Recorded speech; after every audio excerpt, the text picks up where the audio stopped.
Quel est le pire sentiment dans le football? Évidemment, on pense à la défaite, toujours frustrante et rageante. Il y a aussi des échecs marquants en Coupe du Monde, Euro ou encore Ligue des Champions. Une équipe qu'on adore, qu'on supporte, qu'on pensait capable de franchir une étape ou de marquer de l'histoire, mais qui finalement tombe très haut. Mais il y a bien quelque chose qui surpasse tout ça. Une situation qu'on n'avait jamais imaginée pour son club, c'est bien sûr la relégation. Alors qu'on pensait son équipe capable de jouer les premiers rôles, pourquoi pas de se qualifier pour une Coupe d'Europe. Au final, on se retrouve à jouer le maintien, la zone rouge et à tomber. C'est un fardeau en plus que l'on porte sur les semaines, les mois et les années à venir, parce que des fois on n'arrive pas à remonter immédiatement, il y a la pression maximale, un statut à assumer, être une équipe qui a déçu et qui doit se rattraper à tout prix devant ses supporters. Bonjour à tous les amis, j'espère que vous allez bien, que vous êtes en forme, bienvenue pour une nouvelle vidéo. Aujourd'hui on va se pencher sur ces relégations un peu surprises, ces clubs qu'on ne pensait pas tomber aussi bas en Ligue 2, en deuxième division, avec beaucoup d'exemples. On va se balader en Europe mais aussi en Amérique du Sud, avec voilà quelques équipes que vous pouvez reconnaître comme Lens, l'Atlético Madrid, Fiorentina ou encore River Plate.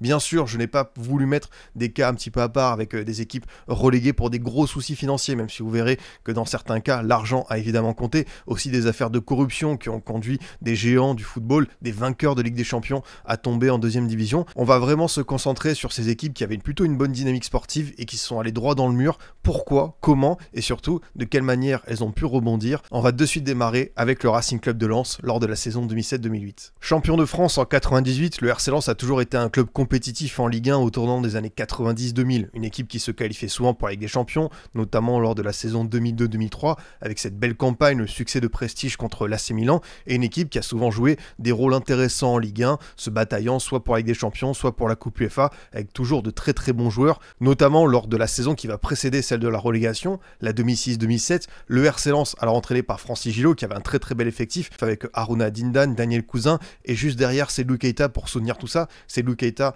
un des joueurs majeurs du RC Lens lors de cette décennie. D'ailleurs, son départ va faire très très mal, lui qui va s'engager avec le FC Séville. Mais avant ce mercato d'été 2007, il faut aussi qu'on se penche sur pourquoi Lens a ainsi dévissé. Il faut s'arrêter sur cette 38e journée. Le RC Lens peut se qualifier en Ligue des Champions. Il y a un déplacement à 3 et ça va pas du tout bien se passer pour l'équipe de Francis Gillot qui va tomber de très très haut. Défaite 3-0 et surtout Toulouse qui va chipper la 3e place qualificative pour la Ligue des Champions. Alors évidemment, on peut se dire que c'est une défaite, Lens va juste jouer la Coupe UEFA et qu'il n'y a rien de problématique, sauf que petit à petit, la pelote de laine va se défiler, on va se rendre compte que les 100 euros vont enchaîner les mauvais choix, avec pour commencer justement ce mercato d'été 2007, et l'homme pour remplacer Francis Gillot, vous le connaissez tous, c'est Giroud. Alors évidemment, Giroud, on le connaît plus pour la JOCR, et c'est un gros challenge pour lui d'arriver au RC Lens dans un autre environnement, une autre pression. On est tous d'accord, c'est un immense monsieur, c'est une icône du championnat de France, sauf qu'à Bollaert, ça va pas du tout le faire. Alors pourquoi, je ne sais pas, mais il ne va rester que 5 matchs avec 2 nuls, 3 défaites, et il va quitter son poste fin août après une nouvelle défaite à Strasbourg. Est-ce qu'on pouvait prédire un démarrage aussi catastrophique? C'est pas évident, parce qu'en plus, le mercato d'été avait été plutôt séduisant. Vedran Rougneux, le nouveau gardien passé par Olympique de Marseille, un élément d'expérience. Julien Sablé, capitaine de la Saint-Etienne, un des très très bons milieux de Ligue 1 lors de ses premières années dans ce championnat. Fabien Laurenti, Lucien Aubé, Luigi Pieroni, Kader Mangane, Kanga Akale et aussi Bonaventure Kalou, très très connu du côté d'Auxerre et du Paris Saint-Germain. Cet échec de Giroud va être aussi celui de Bonaventure Kalou, qui va suivre tout simplement son entraîneur, qui va lui aussi faire ses valises et s'envoler pour les Émirats Arabes Unis. Donc voilà, on est vraiment fin août et c'est déjà un petit peu le chaos, le feu dans la maison lensoise, avec un très très mauvais début de saison. Pour tenter de sauver le club, on fait appel à un certain Jean-Pierre Papin, joueur de légende, jeune entraîneur qui a commencé à se faire une petite réputation en faisant remonter Strasbourg lors de la saison précédente, mais ce choix ne va pas s'avérer payant, et pourtant Lens va passer par beaucoup d'émotions lors de cette saison, et à juste avoir leur parcours en coupe, notamment cette coupe de la Ligue, avec une demi-finale assez spectaculaire et une victoire 5-4 au Mans en prolongation. Mais le match dont on se souvient tous, c'est évidemment la finale contre le Paris Saint-Germain au Stade de France, la victoire 2-1 du PSG, et surtout cette fameuse banderole en référence au film Bienvenue chez Ch'ti, qui fera beaucoup de bruit. On demandera même à rejouer ce match. En plus d'avoir une saison galère, Lens a aussi dû faire face aux polémiques. Alors évidemment, ils sont pas fautifs là-dessus, mais c'est sûr que c'est un petit peu rajouté de contexte pesant au club. On a parlé de la Coupe de la Ligue, mais Lens était aussi engagé en Coupe UEFA grâce à sa 5e place décrochée la saison dernière. Alors il passe 2 tours de qualification, mais il s'arrête dès le premier tour et une défaite contre Copenhague. D'ailleurs, c'est assez intéressant de voir que ce match contre Copenhague sera le dernier du RC Lens avant la Ligue des Champions qu'ils ont disputé lors de la saison 2023-2024 avec Francaise. Je suis pas sûr que si on avait dit aux supporters lensois que 16 ans après ils disputeraient de nouveau un match de Coupe d'Europe et que cet affrontement contre l'équipe l'équipe danoise sur leur dernier avant un très très long moment, mais en championnat, sur cette saison 2007-2008, la mayonnaise ne va jamais prendre. D'ailleurs, on a tenté quelque chose lors du mois de janvier 2008, alors qu'il y a un mercato hivernal en cours. On fait aussi revenir au club Daniel Leclerc, le Druide, entraîneur vainqueur de la Ligue 1 lors de la saison 97-98 pour provoquer un électrochoc. Alors il revient en tant que directeur technique, mais il est très souvent sur le banc pour épauler Jean-Pierre Papin, et ce duo ne va pas réussir sa mission de sauvetage. Et encore une fois, je me répète, mais l'effectif était vraiment pas dégueu quand on revoit certains noms de l'époque: Aruna Dindan, Eric Carrière, Olivier Monterrubio, Vittorino Hilton. Et lors de ce mercato hivernal, Gervais Martel tente le tout pour le tout, au-delà du retour de Daniel Leclerc, avec aussi 3 recrues intéressantes sur le papier: Teofilo Maouida, Nadir Belhadj et le Crémy, mais ça ne va pas suffire. Le RC Lens descend à l'issue de la 38e journée, un match nul contre Bordeaux 2-2 à la maison, donc évidemment beaucoup de colère, un début d'envahissement de terrain, et on se dit que le RC Lens était une équipe programmée à la base pour jouer, on va dire, le top 6, top 7, et que finalement ils doivent se résoudre à de nouveau jouer en Ligue 2. D'ailleurs, pour cette mission remontée, ramener le RC Lens dans l'élite, on confie aussi le banc à un ancien de la maison, Jean-Guy Wallem, qui réussira à le faire, mais vous le savez, la décennie 2010 sera très compliquée pour le RC Lens, avec la vente du club à Mamadov, des galères financières, un club qui a du mal à se stabiliser et même à remonter. Il faudra attendre l'ère francaise pour revoir un Racing Club de Lens conquérant en Ligue 1 jouer les premiers rôles avec plusieurs 7e places, mais aussi la très très belle saison 2022-2023 où le Racing Club de Lens termine juste derrière le Paris Saint-Germain et s'offre aussi quelques belles émotions en Coupe d'Europe, à l'image de la victoire contre Arsenal, parce que même s'il y a des incertitudes sur l'avenir du club, on se dit que quand même on a frôlé le pire il y a quelques années, et cette claque au stade de l'Aube a mis beaucoup de temps à être digérée. Pour l'exemple suivant, j'ai choisi d'aller en Première Ligue et de m'arrêter un petit peu sur Leicester. Alors pourquoi c'est un cas intéressant? Alors déjà parce qu'on parle d'un championnat d'Angleterre, la saison emblématique 2015-2016 avec N'Golo Kanté, Riyad Mahrez, Jamie Vardy, Claudio Ranieri, et surtout que Leicester est encore en train d'éprouver des difficultés après cette relégation lors de la saison 2022-2023. C'est là on va s'arrêter, et justement c'était très très difficile à prédire que Leicester tombe d'aussi haut, parce que au-delà de ce titre de 2016, c'est une équipe qui s'est plutôt bien stabilisée dans la première partie de tableau en PL, à part la saison qui a suivi le titre, celle de 2016-2017 où les Foxes avaient terminé 12e, sinon ils ont toujours été au minimum 9e. Ils ont même remporté la FA Cup contre Chelsea en 2021, ils ont fait plusieurs participations à des Coupes d'Europe. C'est un club qui surtout est reconnu pour son travail. Alors évidemment, des fois c'est difficile de remplacer un Mahrez, un Kanté, mais il y a aussi quelques cas qui ont été très très bien ficelés. Je pense forcément à Harry Maguire, une vente à plus de 80 millions d'euros à Manchester United, et cet argent a été investi dans le nouveau centre d'entraînement hyper moderne, fonctionnel du club. Donc on se dit que Leicester a un très très bon modèle, recruter, développer des joueurs et les vendre à un prix d'or. C'est aussi le cas lors de la saison qui nous intéresse, la 2022-2023, puisqu'à l'été 2022,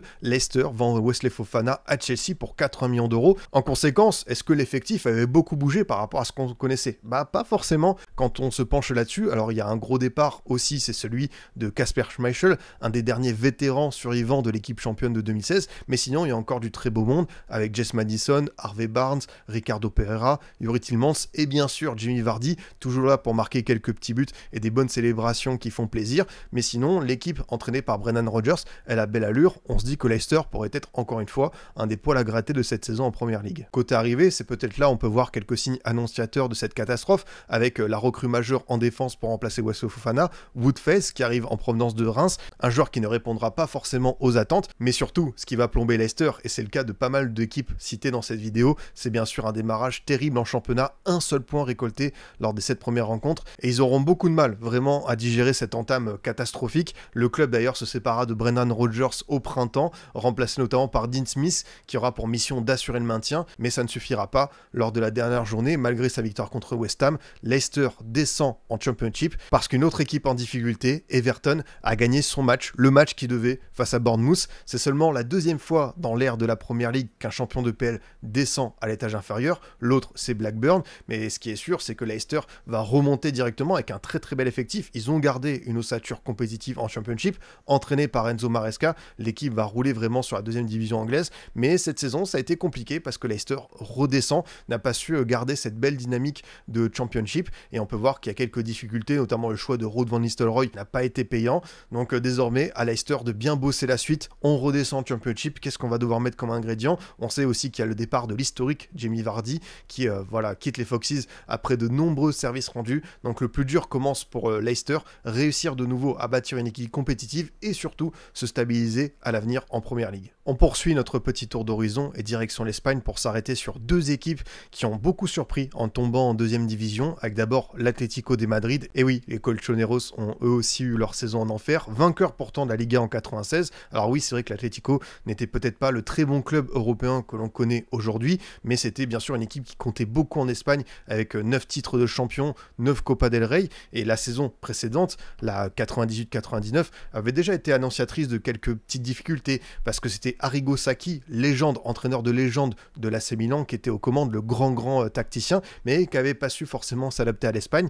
L'équipe avait terminé dans le ventre mou, avait pu jouer aussi une demi-finale de Coupe UEFA, éliminée par le Grand Parme de Crespo, de Buffon et de Thuram, et aussi une finale de Coupe du Roi. Donc même si en championnat c'était un petit peu compliqué, ils avaient fait le job en coupe. Et pour cette saison 99-2000, c'est un autre entraîneur italien qui arrive, vous le connaissez tous, c'est Claudio Ranieri. Alors c'est vrai que ça fait bizarre de le dire aujourd'hui, mais c'était un entraîneur jeune à l'époque, qui avait d'ailleurs fait ses preuves à Valence, où il venait de remporter la Coupe du Roi justement contre l'Atlético. Dans l'effectif, on retrouve de très beaux noms, comme Juan Carlos Valerón, un des joueurs espagnols les plus forts de son époque, qui a été très bon par la suite au Deportivo La Corogne, malgré quelques blessures. Carlos Gamarra, le défenseur paraguayen, qui avait impressionné lors de la Coupe du Monde 98, notamment son huitième de finale contre l'équipe de France. On a aussi Juan Capdevila, futur champion du monde avec l'Espagne. Ruben Barrara, qui sera ensuite un joueur majeur de Valence, et également Jimmy Floyd Hasselbank, un attaquant néerlandais en vue qui sortit d'une très bonne saison à Leeds. D'ailleurs, on va s'arrêter un petit peu sur Hasselbank parce que lors de cette saison 99-2000, il a eu quelques statistiques assez impressionnantes. 35 buts toutes compétitions confondues, dont 24 en Liga. C'est le deuxième co-meilleur buteur du championnat, à égalité avec Catania de Malaga. Et j'ai envie de vous dire, c'est assez rare de voir un des meilleurs buteurs du championnat dans une équipe qui descend. Alors c'est déjà arrivé, mais 24 buts quand même, et ton équipe part en deuxième division, ça n'a pas dû arriver tous les jours, et pourtant c'est ce qui arrivait à Atlético de Madrid. Mais vous le savez bien, une addition d'individualité, de beaux noms, ça ne fait pas tout, et l'équipe de l'Atlético va le payer très cher. Pourtant le parcours hors championnat est pas mal du tout, avec encore une fois une finale de Coupe du Roi, et toujours une défaite contre l'Espagnol cette fois-ci. En Coupe UEFA, l'Atlético va jusqu'en quart de finale et s'incline contre une autre équipe de cette vidéo, petit clin d'œil, le RC Lens, avec notamment un triplé de Pascal Nouma au retour à Bollaert. Alors pourquoi ça a déconné? Bien sûr, on tourne notre regard vers le championnat. L'Atlético a navigué entre la zone rouge après un mauvais démarrage et le ventre mou après une reprise à l'automne, mais c'est la deuxième partie de saison qui va sceller leur destin avec une terrible série, 15 matchs de suite sans victoire, seulement 2 victoires lors de cette phase retour. Avec seulement 9 victoires et 64 buts encaissés, l'Atlético est au final à sa place, 19e. D'ailleurs, les deux autres relégués sont le FC Séville et le Betis. Ça arrive pas tous les jours, je pense, de voir 3 clubs comme ça avec une belle réputation descendre. Ça veut dire que c'était assez chaud quand même, hein, l'Espagne au tournant des années 90-2000. L'Atlético, évidemment, partira pour une mission remontée qui sera impulsée par de jeunes visages, notamment Fernando Torres, qui deviendra par la suite une icône. Et après 2 ans au purgatoire, les Colchoneros, à l'été 2002, reviennent en Liga pour ne plus jamais la quitter. Et aujourd'hui, on sait à quel point l'ère de Diego Simón a été fructueuse. 2 victoires en Liga, plusieurs Europa League remportées. Toujours une frustration par rapport avec des champions. Mais on se dit que l'Atlético a déjà vécu des moments difficiles. Et 20 ans après, ils peuvent savourer d'être de nouveau minimum chaque fois top 3, top 4. Et pourquoi pas, des fois, aller embêter le Real et le Barça. Et justement, pendant que l'Atlético version Simeone prenait son envol, une autre équipe de Liga va connaître aussi une relégation fâcheuse. Direction la Costa Blanca et Valence pour se pencher plus précisément sur Villarreal. Un club qui n'a peut-être pas de palmarès national conséquent, mais qui a connu une très belle ascension au cours des années 2000, avec bien sûr en point culminant la Ligue des Champions 2006 et cette demi-finale disputée contre Arsenal. Et quelle équipe, j'insiste les amis, mais le Villarreal de cette époque, c'était vraiment beau à voir jouer, avec Manuel Pellegrini aux commandes et quelques joueurs de renom, Juan Pablo Sorin, Diego Forlán, Marco Senna, Santi Cazorla, ou encore l'ultimo dièse Juan Román Riquelme. Les années suivantes, Villarreal va continuer d'être une équipe qui compte en Liga, avec notamment une 2e place lors de la saison 2007-2008, avec 10 points d'avance sur le Barça, donc Villarreal est vraiment bien installé. En 2010-2011, juste avant la saison galère sur laquelle on va se pencher, l'équipe entraînée par Garrido fait encore de bons résultats, demi-finaliste d'Europa League, 4e en Liga, malgré une fin de saison un peu difficile, avec aucune victoire lors des 4 dernières rencontres. L'effectif est resté compétitif, surtout qu'il y a une saison de Ligue des Champions. Le vétéran Marco Senna est toujours là, on a aussi beaucoup d'internationaux comme Jonathan Guzman, Nilmar, Musacchio, Marchena, ou encore Giuseppe Rossi, l'attaquant italien pour lequel j'ai une petite affection. C'était un joueur fabuleux à avoir évolué dans la zone de vérité. Malheureusement pour lui, il a souvent eu des blessures. D'ailleurs, la saison précédente, Giuseppe Rossi nous sort sa meilleure version avec 18 buts inscrits Mais ce qui devait arriver arriva, son corps l'a de nouveau trahi puisqu'il ne jouera que 9 matchs en Liga avec une nouvelle blessure au croisé et cette absence va peser lourd dans la balance pour Villarreal. Le sous-marin jaune aurait eu bien besoin, c'est vrai, d'un 9 buteur, mais forcément, comment on passe de la phase de groupe de la Ligue des Champions à relégation en deuxième division? Alors comme Leicester, on peut voir que c'est un démarrage absolument catastrophique, une seule victoire lors des 10 premières rencontres et cette dynamique terrible va se répercuter aussi en Ligue des Champions. Tenez-vous bien, avant l'Olympique de Marseille, une autre équipe a fait un 0 pointé puisque Villarreal a fait 6 matchs, 6 défaites.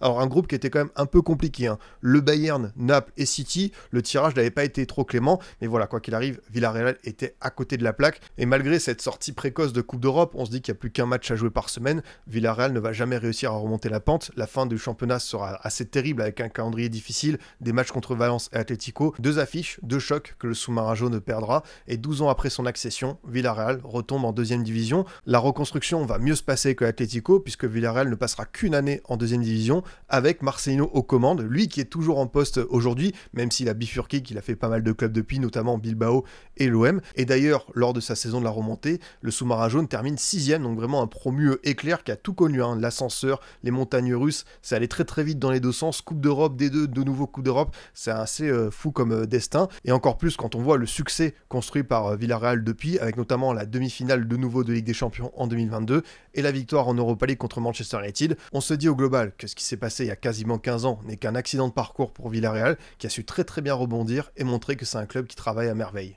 Je vous l'ai dit tout à l'heure, la Liga au tournant des années 90-2000, c'était pas évident du tout pour voir quand même l'Atlético descendre en deuxième division, mais s'il y a bien un championnat où on sait que cette époque a été un petit peu une période dorée, où c'était très très dur de s'imposer, c'est bien sûr la Serie A. Il y a une équipe assez mythique qui en a fait les frais, c'est bien sûr la Fiorentina. Alors on pense tous au maillot floqué Batistuta avec le sponsor Nintendo, mais c'est vrai que la Fiorentina a aussi eu connu des grosses galères. Alors j'ai dit que je voulais pas trop parler des équipes qui ont eu des soucis financiers majeurs, à l'image des Glasgow Rangers en Écosse, qui ont fait quasiment faillite, mais ça a été le cas de la Fiorentina sur cette saison, et pourtant c'est une équipe qui avait encore des bons résultats, puisqu'on parle d'une équipe habituée à première partie de tableau, et qui tombe d'un coup 5e, 3e, 7e et 9e avant cette saison terrible. La Viola avait même remporté lors de la saison précédente, en 2000-2001, la Coupe d'Italie contre le Grand Parme, donc c'était pas du tout une équipe à prendre à la légère, mais s'il y a eu ce trophée supplémentaire, c'est vrai que la saison 2000-2001 n'a pas été de tout repos. Fatih Terim, l'emblématique entraîneur turc, était aux commandes, il a été limogé, remplacé par Roberto Mancini,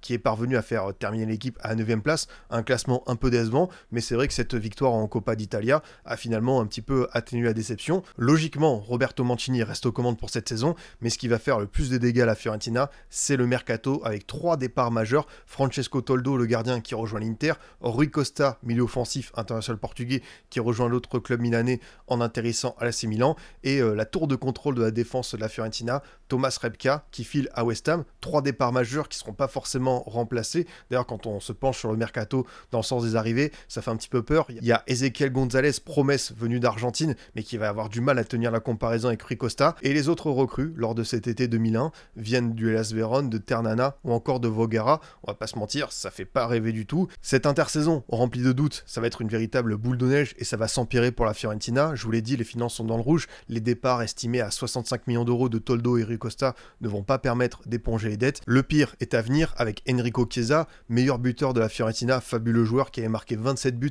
lors de la saison 2000-2001, toute compétition confondue, qui se fait les croisés au bout de 5 journées. Sans ce joueur majeur, la Fiorentina va couler, surtout que les autres joueurs majeurs de cette équipe, comme Predrag Mijatovic ou Nuno Gomes, ne vont pas parvenir à sauver les meubles. Hors championnat, le parcours en coupe est tout aussi chaotique. La Fiorentina se fait sortir au premier tour de la Coupe d'Italie et perd au 3e tour de la Coupe UEFA contre le LOSC de coach Vaïd. Même si ce calendrier est allégé assez vite, les Toscans ne vont pas parvenir à remonter la pente et terminent à la 17e place. Les dirigeants ont tenté quelques coups, encore une fois, pour se sauver, avec notamment le limogeage de Roberto Mancini en janvier, quelques renforts au mercato hivernal, dont Adriano, jeune attaquant brésilien prêté par l'Inter, qui fera lui des bons débuts avec la Fiorentina, marquant 6 buts, mais pas assez pour sauver la Viola. Je vous l'ai dit, les finances de la Fiorentina, aïe aïe aïe, ça va pas du tout, les problèmes économiques sont beaucoup plus graves que prévu, et la Fiorentina ne descend pas seulement en série B, et subit une rétrogradation administrative, et doit repartir en 3e division en Série C. Cette cure d'austérité va finalement être bénéfique pour ce club puisqu'ils vont réussir 2 montées de suite et retrouver leur place en Serie A. Aujourd'hui, la Fiorentina, c'est une équipe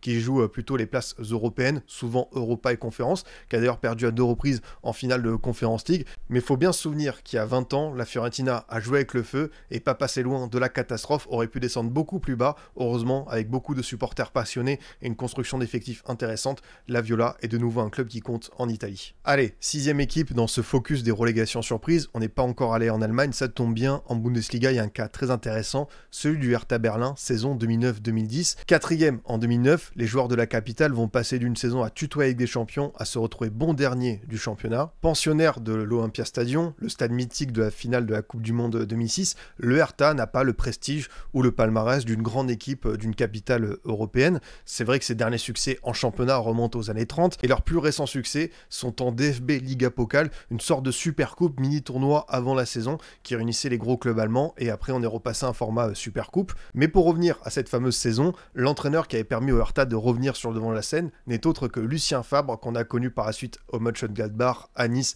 et bien sûr à Dortmund. En 2009, Favre et le Hertha avaient terminé à seulement 6 points du champion Wolfsburg. Ça s'est joué à pas grand chose qu'on aurait pu voir le Hertha Berlin champion il y a un peu plus de 15 ans. Le Wolfsburg de Félix Magath, flamboyant champion avec son duo d'attaquants graffité Dzeko. Et c'est justement une autre paire d'attaquants qui avait permis au Hertha de briller. Voronin, l'Ukrainien, et Marko Pantejic, le Serbe. Le premier retourna à Liverpool à la fin de son prêt et l'autre s'envola pour l'Ajax. Je pense que vous voyez où je veux en venir. Perdre un attaquant quand on est qualifié en Coupe d'Europe, un de ses attaquants phares, c'est problématique, mais on peut le remplacer. Par contre, en perdre 2, là ça devient un petit peu rédhibitoire. Le Hertha ne va pas s'en remettre, malgré l'arrivée d'Adrien Ramos, jeune buteur colombien, qui fait d'ailleurs une belle première saison en Europe. Il terminera meilleur buteur du club, mais le Hertha va vraiment aller droit dans le mur. Les Berlinois gagnent leur premier match de la saison contre Hanovre en Bundesliga avant d'enchaîner, tenez-vous bien, 16 matchs de suite sans victoire. C'est tout simplement apocalyptique. Évidemment, Lucien Favre quitte assez vite le navire et même son remplaçant, Friedhelm Funkel, ne parviendra pas à sauver le club. Même si c'est vrai, et j'insiste, je pense que la perte du duo Voronin-Pantelic a été fatale à cette équipe. Le reste de l'effectif était pas mal avec de nombreux internationaux.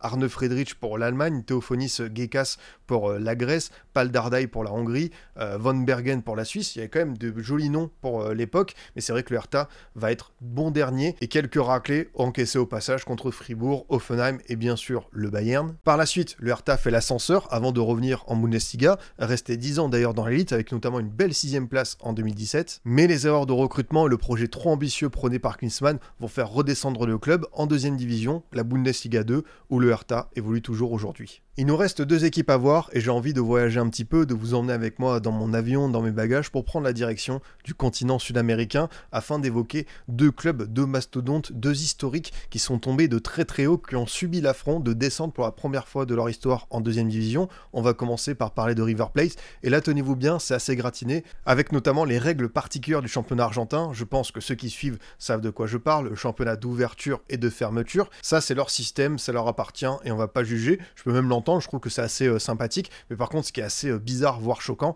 c'est évidemment le système de relégation qui était appliqué. Ce ne sont pas les clubs qui ont obtenu le moins de points qui sont relégués à l'issue de la saison, c'est la moyenne des 3 dernières saisons qui rentre en compte pour faire le calcul de savoir qui va descendre ou non. Et vous voyez un petit peu où je veux en venir. Lors de la saison 2010-2011, River Plate termine 4e du championnat d'ouverture, 9e de clôture, donc au global ils sont 5e. Mais avec ce calcul, ils vont jouer avec le feu à cause de la mauvaise saison 2008-2009 où les joueurs et le staff technique n'étaient pas tous présents, ils vont se retrouver dans le rouge et à devoir disputer un barrage de relégation. Normalement, en étant 5e, on joue une compétition continentale et non, pour eux, ça a été un barrage de relégation et vous connaissez la suite de l'histoire, ça a été fatal face à Belgrano. Une défaite et un nul, 2 résultats négatifs et après 110 ans d'histoire, River Plate descend pour la première fois en 2e division, un véritable séisme, une onde de choc, mais quand on commence à gratter un petit peu le plâtre, on se rend compte que cette relégation aurait pu arriver quelques années après, puisque River Plate avait ses comptes dans le rouge, plusieurs millions de transferts où on ne sait pas forcément où l'argent est passé. Dans l'équipe, il n'y avait pas beaucoup de gros noms, juste des jeunes joueurs prometteurs comme Eric Lamela et Facundo Pereira, passés par la suite du côté de la Juventus. Mais ce passage en 2e division, comme comme pas mal d'équipes citées précédemment, va faire beaucoup de bien. On revient aux sources, on remet les finances à l'équilibre et surtout on va compter sur un super duo d'attaquants pour remonter. Et moi ça me fait plaisir parce qu'il y a d'abord David Trezeguet, champion du monde 98, attaquant émérite de la Juve, qui joue pour la première fois dans son pays d'origine, et Fernando Cavenaghi, passé par les Girondins de Bordeaux. Cavenaghi, Trezeguet, ça marque 33 buts à eux deux. Ils sont aussi accompagnés par le jeune Lucas Ocampos qui fait ses premières classes, et River Plate remonte très vite pour disputer de nouveau le championnat et affronter son ennemi juré, Boca Juniors, lors des Super Classico. C'est vrai que ce coup de massue a été plutôt bénéfique, puisque derrière, l'équipe entraînée notamment par Marcelo Gallardo a pris une dizaine de titres au plan national, 2 Coupes Libertadores, donc vraiment, ça leur a fait du bien. Le club de Buenos Aires est redevenu une machine à gagner et une terreur du continent. Comme River, le dernier club qui nous intéresse est un géant de son pays et qui tombe pour la première fois en deuxième division. C'est Santos, avec beaucoup de grabuges, de dégâts, mais cette fois-ci pas d'histoire de championnat d'ouverture, de clôture, de moyenne de points bizarres sur 3 dernières saisons. Non, Santos est descendu parce qu'il a été parmi les derniers du championnat. Il ne peut s'en prendre qu'à lui-même. Et en plus, vous le savez, on parle d'un club iconique avec 2 figures majeures, Pelé et Neymar. Le club était pourtant 13e à 33e journée, mais va se retrouver dans la zone rouge. On a eu pourtant quelques signes annonciateurs. Cette fois-ci, on savait que Santos, ça allait peut-être déraper vers cette zone rouge, parce que oui, une histoire et un statut ne font pas tout. Santos descend lors de l'année 2023. La saison précédente, on avait quelques prémices, avec un nombre incalculable de changements d'entraîneurs entre les principaux et les intérims. D'ailleurs, ce sera aussi le cas lors de la saison de la descente. Santos va avoir une grosse instabilité sur son banc, et c'est pas évident du coup de bosser dans des conditions normal. En 2022, Santos avait terminé à une décevante 12e place du Campeonato Brasileiro, et quand on regarde l'effectif de plus près, on se rend compte que c'est pas dingue. Il y a quelques visages un peu connus, comme Jean Lucas, passé par l'OL, Monaco et Brest. On a aussi Dodo, ancien latéral de Serie A, passé par l'Inter et la Roma, ou encore Thomas Rincon,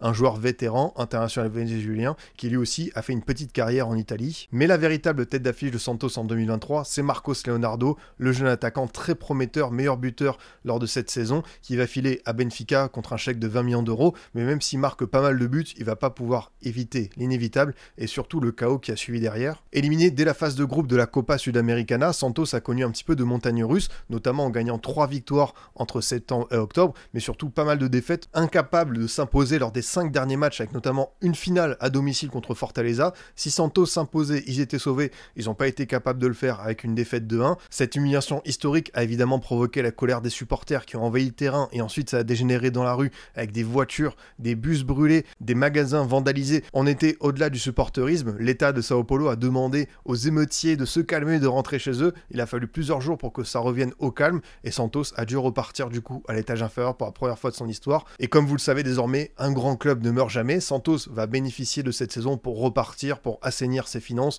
pour construire une équipe avec pas mal de joueurs vétérans, des recrues notamment qui viennent du Corinthians ou de Grêmio, pour vraiment se dire ok, maintenant on mise sur des joueurs matures pour revenir en pleine lumière. Ça a été le cas puisque Santos a retrouvé cette année, en 2025, la première division et peut désormais compter sur une tête d'affiche. Et quelle tête d'affiche? Neymar. Même si le joueur est souvent blessé, ça fait plaisir de revoir Neymar dans son club formateur 12 ans après son départ. Mais attention, méfiance, le démarrage n'est pas terrible. Santos n'a pris qu'une victoire lors des 8 premières rencontres, à voir si Neymar pourra de nouveau sauver la mise ou s'il faudra s'en remettre de nouveau à une relégation pour repartir de zéro. On arrive au bout de cette vidéo et à travers ces 8 exemples, je voulais forcément vous montrer que le château de cartes peut très vite s'écrouler, qu'une bonne saison, qu'une qualification en Coupe d'Europe ne signifie pas forcément derrière que tout va bien se passer. Le plus important, je pense aussi que vous l'avez retenu, c'est pas la chute, c'est comment repartir ensuite, et on peut voir que ces clubs à différentes échelles ont su rebâtir des projets intéressants pour de nouveau monter en première division, des fois gagner les championnats, gagner des Coupes d'Europe. Donc descendre en deuxième division, ce n'est pas tout à fait fatal,